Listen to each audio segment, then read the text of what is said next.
تسلموا وتسلم مصر. الله يزيدك، ده احنا متشرفين ان انتم موجودين عندنا. الله يسلمك. الله يخليك. بتشجع نادي ايه في شجع الهلال السوداني. الهلال السوداني؟ نعم. طب ايه رايك في اخر ماتش لعبنا الاهلي لعب مع الاهلي المصري لعب مع الهلال السوداني؟ السنة اللي فاتت غلبتونا يا عم. ايه رايك؟ انتوا بتغلبونا دايما بالتحكيم يا عم. كل مرة. متعودين بالتحكيم بس. كل مره؟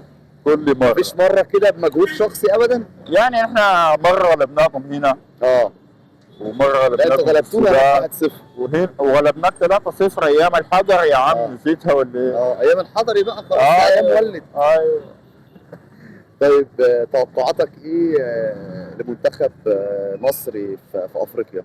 والله المنتخب طبعا هيلعب المنتخب الكبير صح؟ المنتخب الكبير. لا المنتخب بتاع كابتن حلمي طولان خلاص. كان في البطوله العربيه.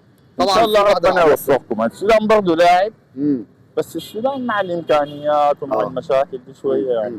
بس طبعا لكن انتوا يعني من الفرق القويه. نتمنى السودان طبعا تصعد. انتوا من المنتخبات القويه ومبروك لكم كمان خشيتوا كاس العالم. يعني دي خطوه ممتازه جدا. الله يبارك فيك. دي المره الثانيه تخش.